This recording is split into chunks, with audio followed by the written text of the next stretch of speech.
അപ്പൊ എപ്പിസോഡ് 13 ഒരു ചെറിയ കുറച്ച് അപ്ഡേറ്റ്സ് പറയാനാണ് ഞങ്ങൾ വന്നിട്ടുള്ളത്. അതായത് മോർണിംഗ് മുതൽ നമ്മളിപ്പോ ഈ വീഡിയോ എടുക്കണ വരെ നമുക്ക് കിട്ടിയ കുറച്ച് ലൈവ് അപ്ഡേറ്റ്സ് ആണ് നമ്മൾ ഇന്ന് വീഡിയോ. വൈൽഡ് കാർഡിന്റെ അതാണ് ഇന്നത്തെ ഏറ്റവും പ്രത്യേകത. 6 വൈൽഡ് കാർഡ് ഇന്ന് വീട്ടിൽ കയറുന്നുണ്ട്, അത് പറയാനും കൂടിയാണ്. അപ്പൊ നമ്മള് വെയിറ്റ് ചെയ്തോണ്ടിരിക്കുകയായിരുന്നു. അപ്പൊ 6 വൈൽഡ് കാർഡും നമുക്ക് കാണാൻ വേണ്ടി തന്നെ ഞങ്ങൾ വെയിറ്റ് ചെയ്തു അല്ലേ. അതെ, രാവിലെ സാധാരണത്തെ പോലെ തന്നെ ഉള്ള സംഭവങ്ങളൊക്കെ അവിടെ നമ്മളെ സാധാരണ ബിഗ് ബോസ് ഹൗസിൽ അവിടെ എന്താണോ ഉണ്ടാവുന്നത് അതുപോലെ വളരെ സൈലന്റ് ആയിരുന്നു. എന്നാൽ പോലും കാര്യങ്ങളൊക്കെ നടക്കുന്നുണ്ടായിരുന്നു. പെട്ടെന്നാണ് സോങ് വന്നത്. ഫസ്റ്റ് നയന വന്നു. അപ്പൊ നയന കുറച്ച് എനിക്ക് അത്ര വലിയ ഇതൊന്നും തോന്നി, കുറച്ച് ഓവറാണോ എന്ന് എനിക്കൊരു സംശയം. അഥവാ കുറച്ച് ഓവർ ആയാലേ എല്ലാരും ശ്രദ്ധിക്കണം. അല്ലെങ്കിൽ തൃശ്ശൂരുകാരൊക്കെ അങ്ങനെയാണല്ലോ. എന്തിനാ ഇപ്പൊ തൃശ്ശൂരുകാരെന്ന് പറയുന്നത്? തൃശ്ശൂരുകാര് പറയുമ്പോ ഇയാൾക്ക് പൊള്ളു. അതാണ് തൃശ്ശൂരുകാർക്ക് കുറച്ച് അത് കൂടുതലാണ്. ഞങ്ങൾ കുറ്റം പറയില്ല, ചിലവർക്ക് മാത്രമല്ല അങ്ങനത്തെ പ്രശ്നങ്ങള്. പാവങ്ങളാണ്. അപ്പൊ ആ നന്ദന ഫസ്റ്റ് കയറി ഒന്ന് ഒറ്റയ്ക്ക്. അപ്പൊ ഭയങ്കര എന്തൊക്കെയോ ജിൽജിലൊക്കെ എന്തൊക്കെ പറയുന്നുണ്ട്. എനിക്ക് വലിയ താല്പര്യം തോന്നിയില്ല, എനിക്ക് ഇഷ്ടമായി. ഇനി അറിയില്ല, ചില ആളുകളുണ്ടല്ലേ, ചില ആളുകൾ ആദ്യം ഭയങ്കര ഒരു ഷോക്ക് ആയിട്ട് വരും. പിന്നെ നനഞ്ഞ പടക്കാതിരുന്നാ മതി, അത്രേ ഉള്ളൂ. കാരണം ഇങ്ങനെ കുറെ ഡയലോഗ് അനാവശ്യമൊക്കെ എന്തൊക്കെയോ വിളിച്ചു പറയണ്ടേ, എനിക്ക് അത്ര വലിയ സുഖം തോന്നിയില്ല. മേ ബി ഗെയിം നന്നായാൽ നമ്മള് സപ്പോർട്ട് ചെയ്യും. അങ്ങനത്തെ 6 വൈൽഡ് കാർഡും അങ്ങനെ തന്നെ ആവട്ടെ. എല്ലാ പല സീസണിലും നമ്മൾ അങ്ങനെയൊക്കെ കണ്ടിട്ടുണ്ട്, ഭയങ്കര പടക്കായിട്ട് വന്നിട്ട് ആകെ നനഞ്ഞു പോണത്. അങ്ങനെ ആരും 6 ആളും അങ്ങനെ ആവാതിരിക്കട്ടെ. കാരണം ഇത്രയും ദിവസം ബിഗ് ബോസ് ഹൗസ് ഇങ്ങനെ ആകെ ഡൗൺ ആയി കിടക്കുന്നു. ഇനിയാണ് നമുക്ക് എല്ലാരും പ്രതീക്ഷ വെച്ചിരിക്കുകയാണ് വൈൽഡ് കാർഡുകൾ വരട്ടെ പറഞ്ഞുകൊണ്ടിരിക്കുന്നു. സീസൺ ചത്തു എന്നൊക്കെ പറഞ്ഞിട്ട്. അപ്പോഴാണ് ഈ 6 അടിപൊളി വൈൽഡ് കാർഡുകൾ കയറിയത്. സംഭവത്തിന് ഒരു ജീവൻ വെക്കട്ടെ വീട്ടിൽ. അതെ, അപ്പൊ 2 പിന്നെ 2 1 വന്നതിന് പിന്നെ 2 വന്നു. 2 ആള് വന്നു. അപ്പൊ അത് മറ്റേ അസെൻഡിങ് ഓർഡറില്ലേ, മറ്റേ ചെറുതും വലുതിക്ക് പോണ ഓർഡറിലായിരുന്നു. അപ്പൊ നന്ദന വന്നു, അത് കഴിഞ്ഞ് 2 അഭിഷേകുമാർ ഒപ്പം കയറി വന്നു. അപ്പൊ അത് വന്ന് നന്ദന വന്ന് ഏകദേശം അവിടുത്തെ കാര്യങ്ങളൊക്കെ സംസാരിച്ചു. 1/2 മണിക്കൂർ ഞാൻ നോക്കി ടൈം ശരിക്കും. എല്ലാവരുടെ അടുത്തും പോയി കാര്യങ്ങളൊക്കെ സംസാരിക്കുന്നുണ്ട്. ഓരോരുത്തർക്ക് ചെറുതായി കൊള്ളിക്കേണ്ടവർ കൊള്ളിക്കുന്നുണ്ട്, അല്ലാത്തവരൊക്കെ കാര്യങ്ങൾ സംസാരിക്കുന്നുണ്ട്. അപ്പൊ വീണ്ടും പാട്ട് വന്നു. അപ്പൊ പാട്ട് വന്നപ്പോ 2 അഭിഷേകുമാര്. വീട്ടുകാർക്ക് അറിയാം എന്നാ 6 ആളുണ്ടെന്നല്ല, എത്രയൊക്കെയോ ആള് കയറുന്നുള്ള പ്രതീക്ഷിക്കുന്നുണ്ട് അവരെന്തായാലും.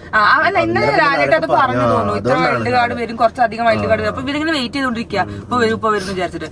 അങ്ങനെ രണ്ടാമത് 2 വൈൽഡ് കാർഡിലൊപ്പം വന്നു. അപ്പൊ തന്നെ അവിടെ മറ്റേ ഇവര് ഓപ്പൺ ആയിട്ട് പറഞ്ഞു, മറ്റേ ഒരാൾ കെ ആണ് അവാർഡ് കിട്ടിയത്.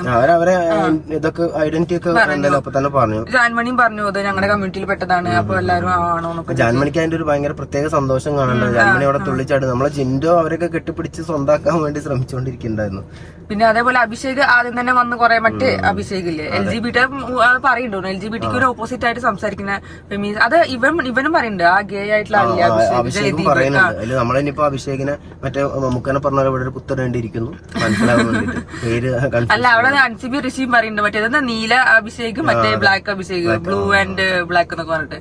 അപ്പൊ അതിന്റെ ഇടയ്ക്ക് ഈ അഭിഷേക് മറ്റേ ഇതില്ലേ ജയദീപ് പറയുന്നുണ്ട് ജാൻമണിയോട്, ഞാനൊരു നമ്മളുടെ കാര്യങ്ങൾ വെച്ചതല്ല, മറ്റേ അഭിഷേക് നമ്മളെ പറയാൻ നോക്കും, അവൻ LGBTQ എതിരാണ്, അപ്പൊ അവന് സ്ക്രീൻ സ്പേസ് ഉണ്ടാക്കാൻ കൊടുക്കരുത്. അവൻ അങ്ങനെ പറഞ്ഞിട്ട് തന്നെ വന്നുള്ളൂ അല്ലെ. മാത്രമല്ല മറ്റേ അഭിഷേക് പറയാനില്ല, ഞാൻ സോഷ്യൽ മീഡിയ എന്നൊക്കെ ബാനാണ്, എല്ലാവരും പോയിണ്ടാകെ 100-300 ആളും കൂടി ഇനി ബാക്കിയുള്ളൂ. അപ്പൊ അത് എന്തുകൊണ്ടാണ് വന്നതെന്ന് വെച്ചപ്പോ അതൊക്കെ വരുമ്പോ നിങ്ങൾക്ക് മനസ്സിലാവുന്നതാണ് മനസ്സിലാവും. അപ്പൊ എനിക്ക് തോന്നുന്നത് ആളെന്തൊക്കെയോ ഉദ്ദേശിച്ചിട്ട് തന്നെയാണ് പറയാൻ ഉദ്ദേശിച്ചിട്ട് തന്നെയാണ് വന്നിട്ടുള്ളത്.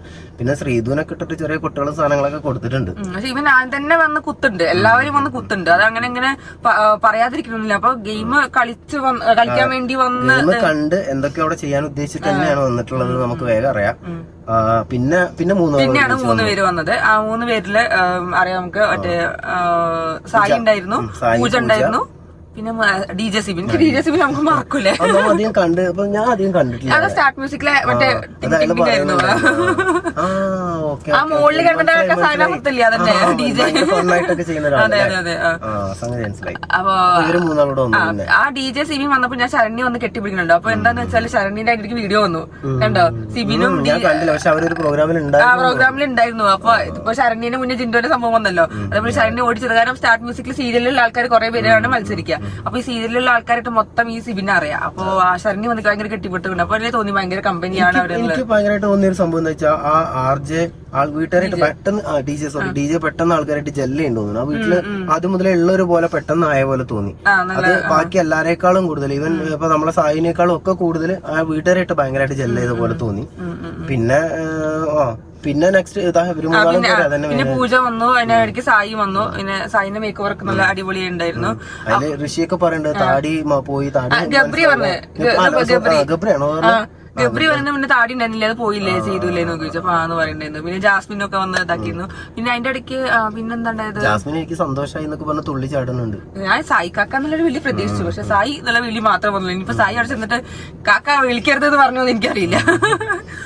അപ്പോ അത് കഴിഞ്ഞിട്ട് പിന്നെ വെൽക്കമിങ് ആയിരുന്നു. എല്ലാവരും ലിവിംഗ് റൂമിൽ ഇരുത്തി വെൽക്കം ചെയ്യാൻ വേണ്ടി. ബിഗ് ബോസ് അപ്പോഴേ ഗെയിം തുടങ്ങി. ബിഗ് ബോസ് പറഞ്ഞു ഇവരെ എല്ലാരെ കുറിച്ചിട്ടും എന്തൊക്കെയാ പറയാനുള്ളതൊക്കെ പറയാമെന്ന് ഓരോരുത്തരും ഇൻട്രോ പ്ലസ് ഇത്. അപ്പൊ പിന്നെ ആദ്യം തുടങ്ങി നന്ദനയാണ്. നന്ദനയാണോ അല്ല അഭിഷേകാണ് തുടങ്ങിയത്. അഭിഷേക് തുടങ്ങി. അഭിഷേക് പിന്നെ അല്ല ഓരോരുത്തരെ കുറിച്ച് ഇങ്ങനെ പറയുന്നുണ്ട്. അപ്പൊ അഭിഷേക് എന്താ എല്ലാവരും പറഞ്ഞത് സെയിം കാര്യം തന്നെയാണ്. നമുക്ക് എല്ലാവർക്കും ഉള്ള അഭിപ്രായങ്ങൾ നമ്മളെ ഇത്രയും ദിവസമായിട്ട് ബിഗ് ബോസ് കണ്ടുകൊണ്ടിരിക്കുന്ന പ്രേക്ഷകർക്ക് എല്ലാവർക്കും ഉള്ള അഭിപ്രായങ്ങളാണ് ഒരുവിധം എല്ലാവരും സംസാരിച്ചത്. എനിക്ക് തോന്നുന്നു അതിന് വ്യത്യസ്തമായിട്ട് സംസാരിച്ച് ഒന്ന് ആർജി അങ്ങനെ പറഞ്ഞു തോന്നുന്നു. പിന്നെ സായിയും ഏകദേശം ഒരു വ്യത്യസ്തമായിട്ടാണ് പറഞ്ഞിട്ടുള്ളത്. അതിലിപ്പോ സായിനെയാണ് നമുക്ക് നന്നായിട്ട് അറിയണത്. നമ്മളത് എന്നുള്ള രീതിയിൽ സായിയാണ് പോയിട്ടുള്ളത്. അതുകൊണ്ട് സായിന്റെ ഗെയിം എന്തായിരിക്കാം എന്നുള്ളത് ഞങ്ങൾക്ക് ഏകദേശം ഒരു ഐഡിയ ഉണ്ട്. പിന്നെ അതേപോലെ എല്ലാവരും പറയുമ്പോ ഒബിയസ്ലി സെയിം തിങ് പറഞ്ഞു. നമുക്ക് പറയുകയാണെങ്കിൽ അപ്സര ഫുൾ ടൈം ഇങ്ങനെ ഇരുന്ന് ഋഷീനെ സ്ക്രൂ ചെയ്യാണ് പലരും പറഞ്ഞു. അൻസിബ ഋഷിനെ സ്ക്രൂ ചെയ്യാന്ന് പറഞ്ഞു. കട്ടിൽ റാണി എന്ന സായി പറഞ്ഞു. നമ്മളെ വീഡിയോയിലൊക്കെ പറയുന്നായിരുന്നു. പിന്നെ ഋഷീനെയും കീ കൊടുക്കാണ്. അപ്പം ബെഡിൽ കിടന്ന് ഈ അനന്തശാനം കൊണ്ട് പ്രത്യേകിച്ച് കാര്യമില്ല എന്നുള്ളതാണ് ആ ഗെയിമിക്ക് ഇറങ്ങണം പറഞ്ഞു. പിന്നെ അതേപോലെ ശ്രീധുനെയും ശരണ്യനെയും ഗെയിമിൽ ഇറക്കണം എന്ന് പറഞ്ഞു. ഗെയിമില് കളിക്കണം. ഇപ്പൊ ശരണ്യ ശ്രീധുക്ക് ആദ്യം ഇങ്ങനെയായിരുന്നു, ഗെയിമിലോട്ട് വരുന്നേ ഉള്ളൂ അങ്ങനെ പറഞ്ഞു. പിന്നെ ജാൻമണിന്റെ കാര്യം പറഞ്ഞു. ജാൻമണിന്റെ ബാഡ് വേർഡ്സുകൾ കംപ്ലീറ്റ് എല്ലാവരും പറഞ്ഞു. സായി മറ്റേ എക്കണോമിക് ക്ലാസ് ജാൻമണിക്ക് അത് ഇപ്പോഴും മനസ്സിലായില്ല. അത് പോസിറ്റീവ് ആണെന്നാണ് ജാൻമണി പറയുന്നത്. അതിനി പുറത്ത് പോസിറ്റീവ് ആണോ എന്നുള്ളത് ഇപ്പോഴും ജാൻമണിക്ക് മനസ്സിലായില്ലെങ്കിൽ ചിലപ്പോൾ അത് ഗെയിമിനെ ഭയങ്കരമായിട്ട് ബാധിക്കും. പിന്നെ ശാപവാക്കൾ പറയണത് എല്ലാവരും പോയിന്റ് ചെയ്തു, അതൊന്നും പറഞ്ഞിട്ടുണ്ട്.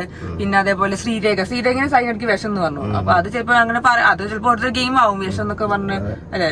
എന്തായാലും എന്റെ അഭിപ്രായത്തിൽ അത് കുറച്ച് കൂടുതലായി എനിക്കൊരു തോന്നലുണ്ട്. പിന്നെ ഗെയിമിന്റെ ഭാഗമായിട്ട് ശ്രീരേഖ ആയതുകൊണ്ട് ചിലപ്പോ പോകുമ്പോഴേ പറഞ്ഞിട്ടുണ്ട് ചില കാര്യങ്ങളൊക്കെ അങ്ങനെ പറയേണ്ടി വരുന്നുള്ളത്. അവിടെ എത്തിയിട്ടും സായി പറഞ്ഞിട്ടുണ്ട്.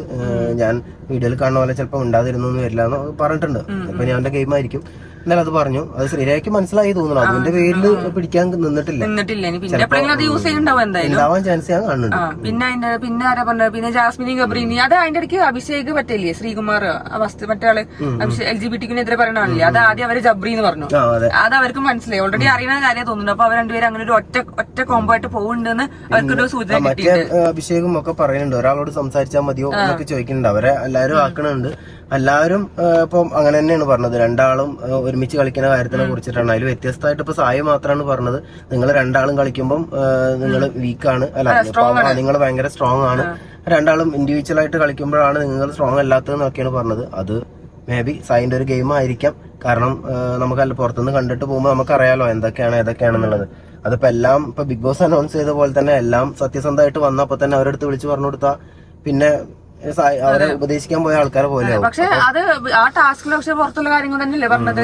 എല്ലാവരും പുറത്തെ കാര്യങ്ങളാണ്. സൂചന കൊടുത്തില്ലെങ്കിൽ ആ വീട് ഇനി സ്വാഭാവികമായിട്ടും പുറത്തു ആരും. അപ്പൊ എനിക്ക് തോന്നുന്നു ബിഗ് ബോസ് ഇപ്പൊ അങ്ങനെ കളിച്ചതാവും. അതായത് ആദ്യം ഒരു ടാസ്ക് എന്ന രീതിയിൽ പുറത്തെ കാര്യങ്ങൾക്ക് സൂചന കൊടുത്തു. അവർക്ക് എല്ലാവർക്കും മനസ്സിലാവണം.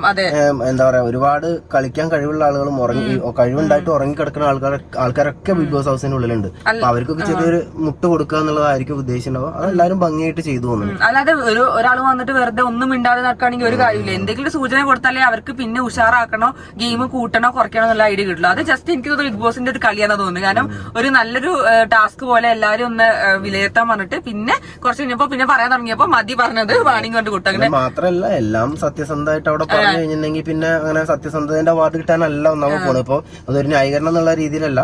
അത് ഇപ്പം മര്യാദയ്ക്ക് കളിക്കുന്ന ആളോട് നിങ്ങൾ നന്നായി കളിക്കുന്നുണ്ട് ഇങ്ങനെ തന്നെ പോണേ പറഞ്ഞാൽ അത് നമുക്ക് കിട്ടില്ല കേട്ട്. അതേസമയം ആളോട് നിങ്ങൾ നന്നായിട്ട് കളിക്കാത്ത ഒരാളോട് നിങ്ങൾ സൂപ്പർ കളിയാന്ന് പറയുമ്പോൾ ചിലപ്പോൾ നമ്മളെ ഗെയിമിന് ഗുണം ചെയ്യുമായിരിക്കും. അതുകൊണ്ടായിരിക്കും അങ്ങനെ പറഞ്ഞത് എന്ന് പ്രതീക്ഷിക്കുന്നു. പിന്നെ ബിഗ് ബോസ് പറഞ്ഞില്ലേ, അവര് പറഞ്ഞത് നിങ്ങൾക്ക് വേണമെങ്കിൽ വിശ്വസിക്കാം, അവര് പലതും പറയും, സത്യമാവോ നുണയാവോ നിങ്ങൾക്ക് അതിനനുസരിച്ച് ഉണ്ടാവും എന്ന് പറഞ്ഞു. പിന്നെ എന്താ പറയാ, സീക്രട്ട് ഏജന്റ് എന്ന് പറഞ്ഞാൽ ബാക്കി എല്ലാവരും വ്യത്യസ്തനായി നിൽക്കുന്നതുകൊണ്ടായിരിക്കണം സീക്രട്ട് ഏജന്റിന്റെ ഫസ്റ്റ് തന്നെ ഒരു വാണിംഗ് വാങ്ങിച്ചിട്ടുണ്ട്. നിയമമാണ് പുറത്തു പോയാൽ നല്ല ആരും പുറത്തത്തെ കാര്യങ്ങളൊന്നും പറയരുത്. അപ്പൊ ഇനി സായി ശ്രദ്ധിക്കുന്നുണ്ടാവും, അറിയുന്നതാണല്ലോ. അതെ. പിന്നെ അതിന്റെ ഇടയ്ക്ക് പിന്നെന്താണ്ടായത്, പിന്നെ അതിന്റെ ശേഷമാണ് പിന്നെ അവരെ വിലയിരുത്തലൊക്കെ നടത്തി. നോറേനെ പറഞ്ഞു, അതെല്ലാരും പറഞ്ഞു.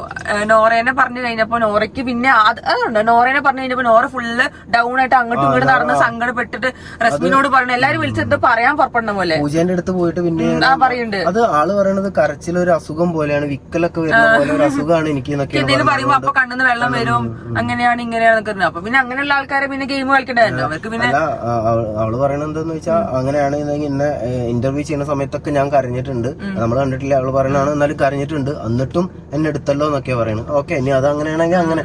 അപ്പൊ പിന്നെ മുന്നിലിരിക്കുന്ന ആൾക്കാർ എന്തായാലും അത് ഗെയിമിന്റെ ഭാഗമാക്കി എടുക്കും, അത് അതിനല്ലേ പോണത്. അല്ലാതെ അയ്യോ ഇതൊരു അസുഖമാണ് അല്ലെങ്കിൽ ഇത് ഇങ്ങനെയാണെന്നൊന്നും പറഞ്ഞ് ആരും തള്ളിക്കളയില്ല. പിന്നെ കരച്ചിൽ അസുഖം മരുന്നൊന്നും ഇല്ലാത്തോണ്ട് പിന്നെ കുഴപ്പമില്ല. പിന്നെ എനിക്ക് വേറെ രസം മറ്റേ അഭിഷേകം അല്ലേ യൂസ്ലെസ് കണ്ടസ്റ്റന്റ് ശ്രീധുനി നോറേനും ഉണ്ട്. അത് കൊണ്ടിരിക്കുന്ന നോറേനെ.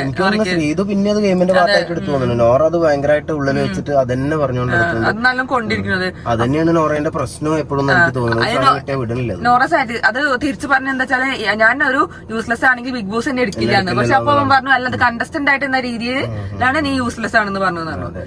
അത് കഴിഞ്ഞിട്ട് പിന്നെ അതിന്റെ ഇടയ്ക്ക് പിന്നെ അതിന് ശേഷം അത് കഴിഞ്ഞില്ല എന്റെ അത് കഴിഞ്ഞ് പിന്നെ ഒരു വട്ടമേശ സമ്മേളനം കഴിക്കുന്ന സമയത്ത് അതിന്റെ ഇടയ്ക്ക് അഭിഷേക് മറ്റേ സംഭവം പറഞ്ഞു എന്താ വിദേശ ജാസ്മിന്റെയും ഗബ്രീന്റെയും കാര്യങ്ങള് നിങ്ങൾക്ക് പിന്നെ നല്ല സുഖമാണല്ലോ, രാത്രി എല്ലാരും ഉറങ്ങിക്കഴിഞ്ഞാൽ പിന്നെ വിദേശത്താണല്ലോ പറഞ്ഞത്. അതിലത് എന്താന്നുള്ളത് ആദ്യം ഗബ്രിക്ക് മനസ്സിലാവായോ ജാസ്മിന് മനസ്സിലാവായോ? രാത്രി വിദേശത്ത് പോണവരാണ് നിങ്ങളുടെ ലൈവ് ഇരുന്ന് കാണുന്നത്. അത് ഗബ്രിക്ക് മനസ്സിലായി. ജാസ്മിന് എന്തോ വിദേശത്ത് പോവാണോ എന്തൊക്കെയോ കാണിക്കാറുണ്ടായിരുന്നു, വിദേശത്ത് പോവാണ് രാത്രി അങ്ങനൊക്കെ രീതിയിൽ ഫുള്ള് പൊട്ടത്തരം കളിച്ചു. അറിയില്ല ഇനി അറിഞ്ഞിട്ടാണോ അറിയാതെയാണോ എന്തായാലും അത് സായിയാണോ ഒന്നും വ്യക്തമാക്കി കൊടുത്തിട്ടുണ്ടോ സംഭവം ഉണ്ട് എന്നുള്ളത് സായി പറഞ്ഞിട്ടുണ്ട്. അത് അങ്ങനെ ചോദിച്ചു ജാസ്മിൻ ചെന്നിട്ട് അങ്ങനെ വിദേശം അങ്ങനെ സംസാരം ഉണ്ടോന്ന് ചോദിച്ചപ്പോ ഇല്ലാതിരിക്കോ അങ്ങനെ അതിലത് എന്താ സംഭവം ജാസ്മിൻ ചോദിക്കുന്നുണ്ട് കൈപ്പിടിയാണോ കാലിപ്പിടിയാണോ എന്നുള്ളതൊക്കെ ചോദിക്കുന്നുണ്ട്. അപ്പം സായി പകുതി വിട്ടിട്ടും പകുതി വിടാതെയൊക്കെ പറഞ്ഞിട്ടുണ്ട്. അതെ അങ്ങനെയാണെന്നുള്ളത് പറഞ്ഞിട്ടുണ്ട്. ജാസ്മിൻ എന്താ നൈസായിട്ട് പുറത്തെ കാര്യങ്ങൾ അറിയാൻ വേണ്ടിയിട്ടാണ് ചോദിക്കുന്നത്. പക്ഷെ സായി ഫുള്ളായിട്ടൊന്നും പറഞ്ഞിട്ടൊന്നുമില്ല, കുറച്ച് കാര്യങ്ങൾ മീൻസ് ഹിന്റ് കൊടുക്കണല്ലോ എന്തായാലും. കാരണം അങ്ങനെ എന്തെങ്കിലും കൊടുത്ത് എനിക്ക് തോന്നുന്നത് സായി ഒരു ഇമോഷണലി ഡൗൺ ആക്കാൻ വേണ്ടിയിട്ടാണോ ജാസ്മിനോട് അങ്ങനെ പറഞ്ഞതാണ്. മേ ബി അങ്ങനെ ആവും. ഇനിയിപ്പോ അതിന്റെ ഉള്ളിൽ ചെന്നാൽ എന്താന്നുള്ളത് നമുക്കറിയില്ലല്ലോ. ഗെയിമിന്റെ ഭാഗമായിട്ടായിരിക്കണം എന്ന് പ്രതീക്ഷിക്കുക. കാരണം സായി നല്ല ബോധത്തോടു കൂടിയാണ് ഞാൻ ഗെയിം കളിക്കാനാണ് പോയത് എന്നുള്ള ബോധത്തോടു കൂടിയാണ് പോയിട്ടുള്ളത്. അപ്പൊ അതുകൊണ്ട് തന്നെ അവിടെ ചെന്നിട്ട് ജാസ്മിനെ നന്നാക്കുക എന്നുള്ള സായി അത് ആദ്യം പറയുന്ന ഒരു സംഭവമാണ്. ഞാൻ അതിന്റെ ഉള്ളിൽ പോണ ജാസ്മിനെ നന്നാക്കാനല്ല എന്നുള്ളത്. അതിൽ ആ 19 പേരില് 18 പേരും സായിക്ക് എതിരാളികൾ തന്നെയാണ്. അവരോടൊക്കെ എതിർക്കാൻ അതിന് ഓരോരുത്തരോടും ഓരോ രീതിയിൽ ഇപ്പൊ നമ്മൾ വിചാരിക്കുന്ന പോലെയോ അല്ലെങ്കിൽ അതിനുള്ളിലുള്ള ആളുകൾ വിചാരിക്കുന്ന പോലെയോ അല്ല സായി കളിക്കുക എന്നുള്ളത് ഉറപ്പാണ്. ആ 18 ആളെയും കീഴ്പ്പെടുത്തിയാൽ മാത്രമേ സായിക്ക് കപ്പ് മേടിക്കാൻ പറ്റുള്ളൂ. അതിന് പല കളികളും കളിക്കും മാന്യമായ രീതിയിൽ എന്നാണ് നമ്മൾ പ്രതീക്ഷിക്കുന്നത്. അതിനാണ് സായി പോയിട്ടുള്ളതെന്നാണ് മനസ്സിലാക്കുന്നത്. പിന്നെ അതേപോലെ ബാക്കി എല്ലാവരും കണ്ടസ്റ്റൻസിന് എന്താ പറഞ്ഞറിയോ, നിങ്ങൾ അത് ചെയ്യരുത്, ഇത് തെറ്റാണ്, നിങ്ങൾ ഇത് നന്നാക്കണം. പക്ഷെ സായി അതിന്റെ ഇടയ്ക്ക് ഒരിക്കലും അങ്ങനെ നിങ്ങൾ ഇത് ചെയ്യരുത് നന്നാക്കാം. അത് സായി ആദ്യം പറഞ്ഞു ഞാൻ ഒരാളെ നന്നാക്കാൻ വന്നാലും അങ്ങനെയല്ല ഇങ്ങനെ അവരവരുടെ ഗെയിം കളിച്ചോട്ടെ, നമ്മൾ നമ്മുടെ ഗെയിം കളിക്കുക അത്രേ ഉള്ളൂ. പക്ഷെ ബാക്കി എല്ലാവരും ഇങ്ങനെ പറയുന്നുണ്ട്. ഞാൻ സായിനെ പൊക്കിയടിക്കാൻ വേണ്ടി പറഞ്ഞല്ല, ഞാൻ അതൊന്നും ശ്രദ്ധിച്ചു. കാരണം ബാക്കി എല്ലാവരും പറഞ്ഞു നന്ദനൊക്കെ പറഞ്ഞു ചേച്ചി അത് ശ്രദ്ധിക്കണം, ചേച്ചി ഇങ്ങനെ പറയുന്നൊക്കെ പറഞ്ഞു. അല്ല നമ്മളെന്തെന്നറിയോ ഇപ്പൊ അതില് സായി പറഞ്ഞതിനോട് ഞാൻ യോജിക്കുന്ന ഒരു കാര്യം എന്താന്ന് വെച്ചാൽ നമ്മളിപ്പോ ഇതൊക്കെ പറഞ്ഞിട്ട് നാളെ നമ്മൾ തെറിയ വിളികൾ വരുമ്പോ ഇതൊക്കെ ഓപ്പോസിറ്റ് അടിക്കും. അപ്പൊ അതില് സായിന്റെ കൂടെ തന്നെ നിന്നത് നമ്മളെ ആർജയാണ്, അർജനല്ലേ DJ സോറി, സായിന്റെ കൂടെ തന്നെ നിന്ന് DJ ആണ്. അതെ നമ്മളവരൊന്നും ഉപദേശിക്കാനല്ലോ വന്നത്. പിന്നെ നാളെ നമ്മളും ഇതുപോലെയൊക്കെ ചെയ്ത അതാണ് നമ്മുടെ റസ്മിൻ ഭായിനോടൊക്കെ പറഞ്ഞത്.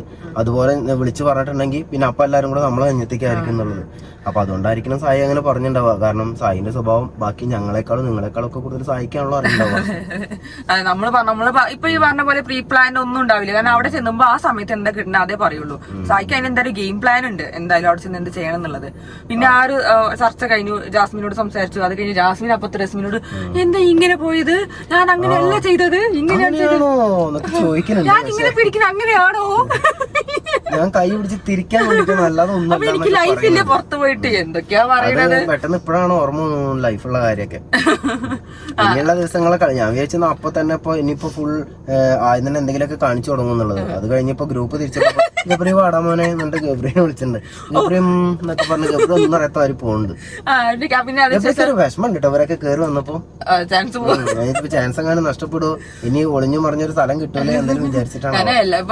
പക്ഷെ ബുദ്ധിയുള്ള ആളാണ്. എനിക്ക് തോന്നുന്നത് മിക്കവാറും ഇപ്പത്തെ ഒരു വെച്ച് ജാസ്മിൻ ഗബ്രീനെ ഇട്ടെറിഞ്ഞ് പോയിട്ട് ഗെയിം കളിക്കാനുള്ള ചാൻസ് ഇനിയും കളിച്ചില്ല എന്നുണ്ടെങ്കിൽ പിന്നെ എത്ര വേഗം ഒന്ന് പൂർണ്ണമെന്ന് വന്നു. അതെ അതിനിടയ്ക്ക് റസ്മിനോട് പറഞ്ഞ ഫുള്ള് ഡൗൺ ആയിരുന്നുണ്ട്. അപ്പുറത്ത് ടീമിനെ തിരിച്ച് ഉഷാറിട്ട് അർജുൻ വാ ഇങ്ങനെയാണ് ഫുള്ള് വർത്താനം പറഞ്ഞത്.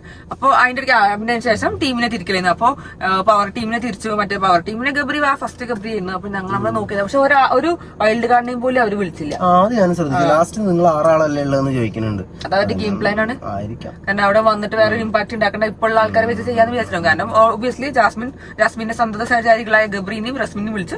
പിന്നെ തോന്നിയത് അർജുൻ നല്ല ആളാണ്, അപ്സരി നല്ല ആളെ വെച്ചിട്ട് അവരെയും വിളിച്ചു. പിന്നെ ടീമൊക്കെ തിരിച്ചു. ഡെന്നോ തോന്നുന്നുണ്ട്. നല്ല പണിയെടുക്കട്ടെ. ഇതൊക്കെ എനിക്കൊന്ന് കാണണം. എങ്ങനെ പണിയെടുക്കണ്ടെന്ന് കാണാൻ വേണ്ടി ഞാൻ കാത്തിരിക്കാണ്. പിന്നെ ഫ്ലോർ ക്ലീൻ അതിന് ജിൻഡുണ്ട്, പിന്നെ നോറുണ്ട്, നോറനെ ചേർത്തു, പിന്നെ നന്ദന, പിന്നെ ഒരാൾ കൂടി ഉണ്ട്. അല്ല പിന്നെ ഗേ പറഞ്ഞ പുള്ളി അഭിഷേക്. അപ്പൊ അങ്ങനെ 5 പേരുള്ളത്. പിന്നെ ബാക്കി എല്ലാം തിരിച്ചു. അതിന്റെ ഇടയ്ക്കാണ് ബിഗ് ബോസ് വേറെ ട്വിസ്റ്റ് ഇട്ടത്. ഒരു പ്രൊമോ ഇറക്കിയിട്ടുണ്ട്. അല്ല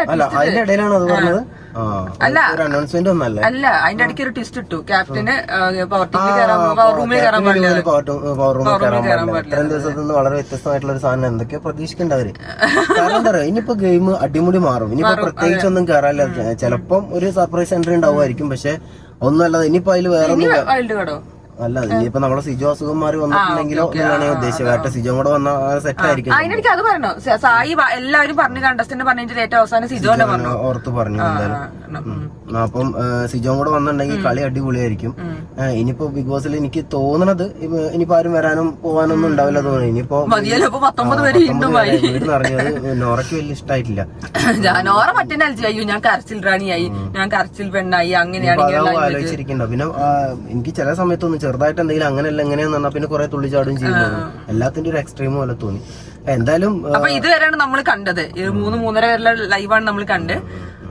അതിനൊരു ഇത് വന്നല്ലോ, പ്രൊമോ വന്ന് നടക്കുന്നുണ്ട്. എന്തോ ജാൻമണിനായിട്ട് എന്തോ ഒരു ചെറിയ ഇഷ്യൂസ് സായിന്റെ.